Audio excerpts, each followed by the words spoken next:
Now, income inequality has been catching a lot of people's attentions lately, especially after the recent report from Oxfam that was 100% devastating.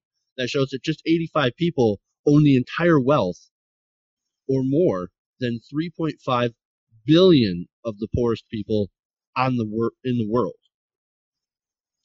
So this argument that that is coming out actually comes from a National Review writer.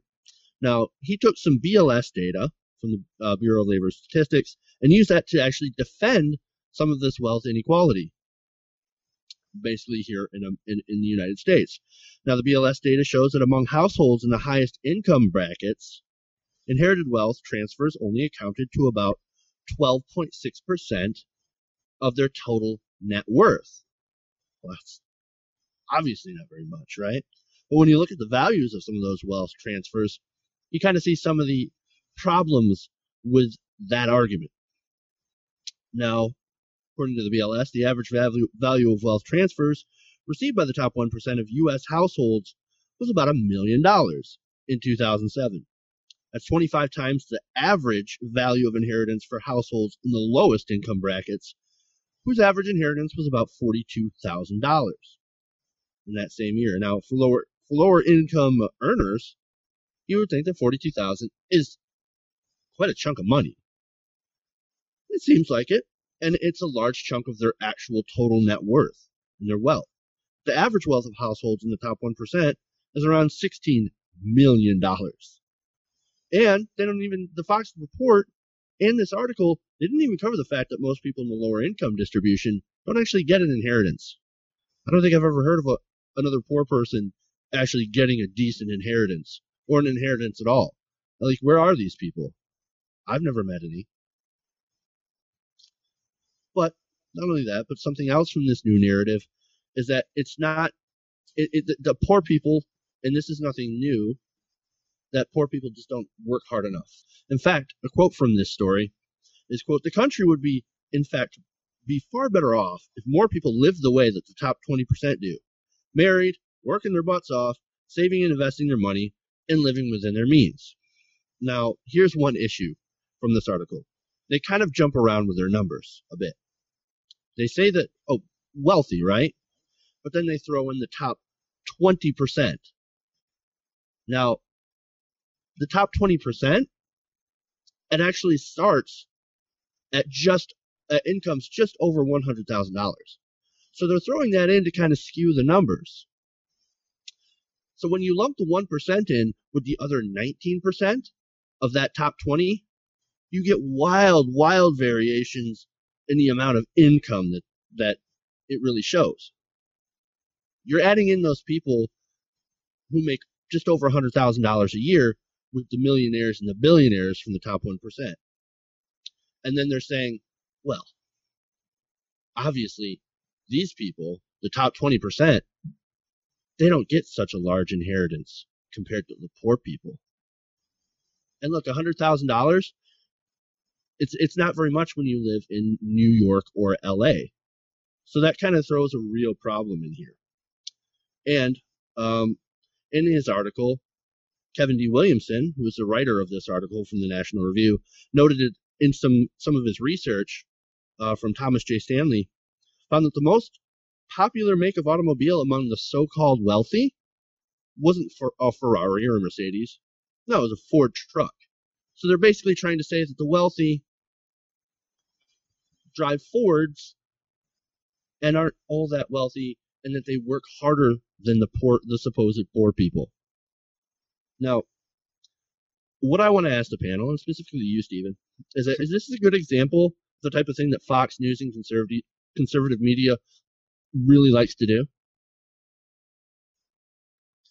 I think it's really an example of what a lot of media, kind of mainstream media, wants to do. In that, people who read the article, it's on MediaMatters.org and published on the 22nd this month.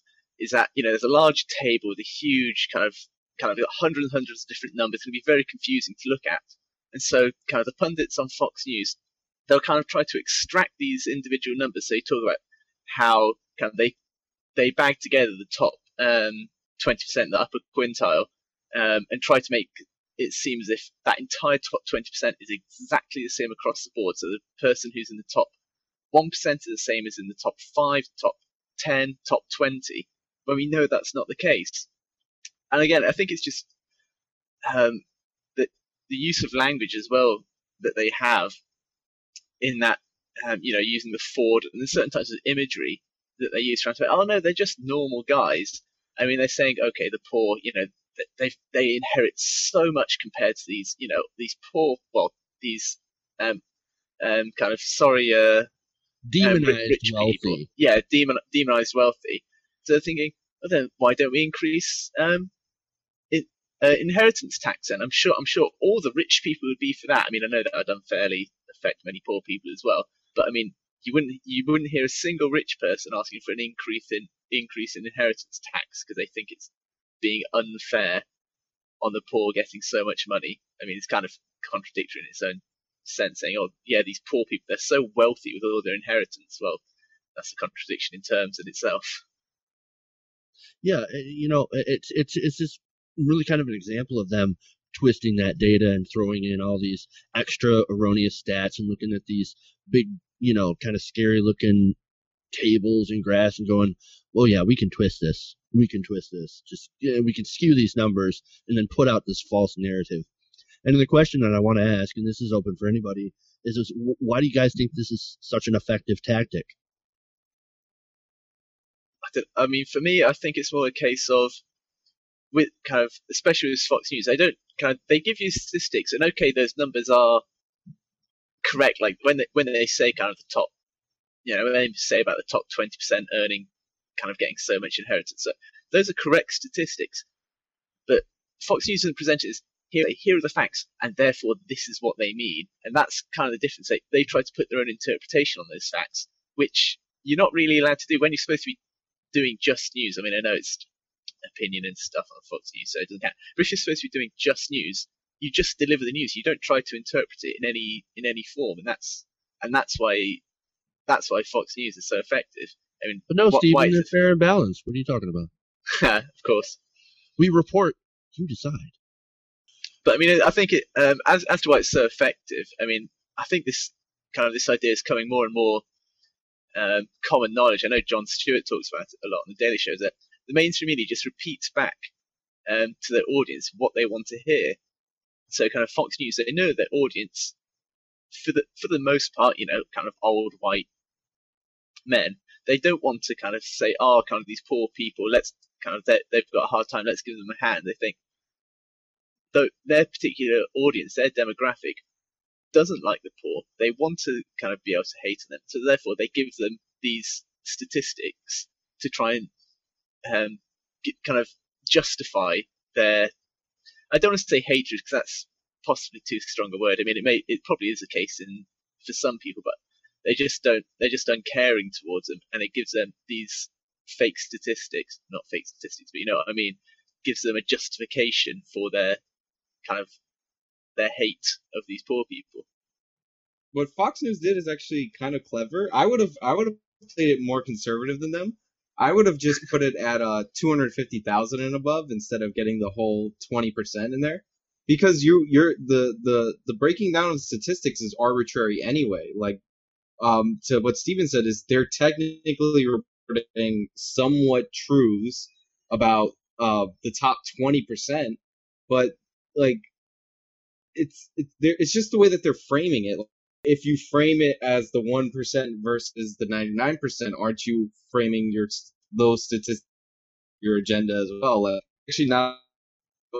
I think what they more misleading stuff is poor people inheriting more of their wealth than rich people, like using percentages. I think that's more misleading than saying the top 20% versus the top versus the bottom 80 or something like that. I think the inheritance thing is just so like skewed low. Like, because if you inherit 15% of $1 billion, that's a lot more money than 15% of like $30,000.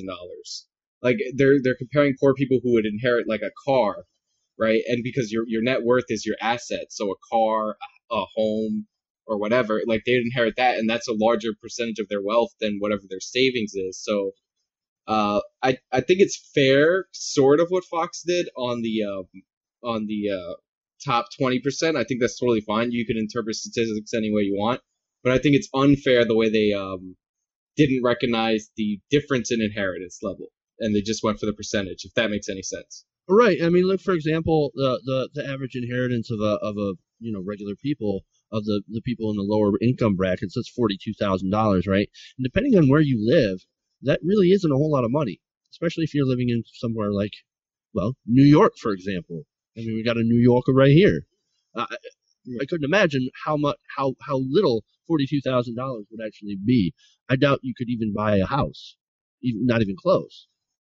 I mean, you probably couldn't make the down payment around here. Yeah, with 42,000. Yeah, and not only that, but you've got the whole top 20% that was lumped in that starts at just over $100,000, and you want to call those people wealthy? And they did in order to lump them in with this study. Oh, those people that are making over $100,000, they're wealthy. But once again, you can make the example of New York and LA. They're not wealthy, not by any means. But I think that lumping in people who make 100,000 and up, like, I think that makes it look worse than if you were to just take in like 250,000 and up, because 250K is the cutoff for the top marginal tax rate. So if they would have done it like that, I would say it's completely fair what they did. Like, they wanted to expand it a little too much, in my opinion. But if I was them and had their agenda, I think this is like the least liarish thing Fox has ever did. They just told you statistics for 20% in a way to mislead you, but then again, it's like technically true. So I think that's perfectly fine. I think that's actually fair and in balance for our political system and the way our media works compared to what normally happens. I agree with that. It does come down to the framing, though, and kind of what do you class as a wealthy person and a poor person? Because, as you said, kind of the 250,000 is kind of the cutoff point for the highest marginal tax rate. But I mean, there's wealthy, and then you've got the people who are earning over 1 million or 2 million, and then you've got the people who are earning just 100,000. Then you got, I mean, because I can imagine some kind of Fox News viewers and probably the pundits as well, if they think kind of you're earning over 50,000 per year, they'd probably consider you quite well off. They'd consider you upper middle class, when really you're only just above the national average. And again, as you said, if you live in New York, or it's kind of similar here in the UK, if you're living in London, earning £50,000 in London and earning £50,000 up in Leeds or Manchester, it's completely different kind of how much bang you can get for your buck. And the thing you got to factor in too is if you make 100,000 and you live in one of these like expensive cities, and let's say you have a couple kids or whatever, and your entire household income is 100,000, then you're above the cutoff for any type of benefit. So you got to pay out of pocket for your kid's school, like, and all that, and your rent is like ridiculously high in like New York and DC. You got to add in there because they have the highest real estate prices. New York, DC, and LA, like. So, like, I see why that's unfair, right? And that's why I believe in the adjusted poverty level, which just it goes state by state and it factors in cost of living. So, I think that's better than the national poverty level. But like I said, like, this is like the least shady thing Fox has ever done, in my opinion. Like, this is like not even the top 100 shadiest things that they've done this week. But I got a couple one kind of thing to contribute, and then a question to ask that I'd be interested in. I don't know if we have the ability to answer this or not. One, to your point, obviously Fox is intentionally skewing the data here. I don't want to try to downplay that, but to the idea of being presented with evidence, and then even if it's data evidence or statistical evidence, and trying to use that to reinforce one of your positions, that's just a human tendency. And again, I think Fox is going beyond that. But, an example of that is what we've talked about tonight, to the point about, Ford trucks being the number one vehicle in this group. So clearly these aren't wealthy people. I went and priced Ford trucks this weekend because my Honda Fit has 200,000 miles on it, and I want a truck. They cost $40,000 to $60,000. Ford trucks are not cheap. If you're buying them new, obviously you can get an old, beater, but the same is true for Mercedes as well. So anyway, there's that. The other thing, I'm curious. I don't know if we have this information, so I certainly don't want to speculate out of ignorance here. But if we're talking about lower income people, I should say. Well, there's a Freudian slip. If we're talking about lower income people getting an inheritance, we're talking about life insurance policies, right? Because that's the only way poor people will have money to pass down. Like if you're poor, by definition, you don't have money to pass down to your children. That's what being poor is. So if we're going to talk about poor people getting an inheritance or whatever from people who have died, that means those people who have died are working and not lazy because they have a life insurance policy probably through their job, right? I mean, not necessarily through their job. Like, I get what your point is. Probably the majority of it is life insurance, but you also got to factor in you could leave somebody your car, and that counts as an asset. So that counts as an inheritable asset. Like I get your point. In terms of actual money, they're not being left much, but they're like in life insurance and a car is what I would think. And maybe if you're a kid, you get some social security benefit if you're a parent, like Paul Ryan. Oh, you mean like Paul Ryan? Yeah. The wealth concept used here is marketable wealth or net worth, which is defined as the current value of all marketable or fungible assets less the current value of debts. Net worth is thus the difference in value between total assets and total liabilities or debt. Total assets are defined as the sum of gross value of owner-occupied housing, other real estate owned by the household, cash and demand deposits, time savings deposits, certificates of deposit, yada yada, money market accounts, government bonds, etc., etc. So I don't know that a car, 401k plan, corporate stock, mutual plans, equity and trust funds. So it looks like housing and real estate will count as inheritance in the study, but a car, not necessarily. That's where poor people's inheritance is coming from, is a life insurance plan, which you usually only have if you work.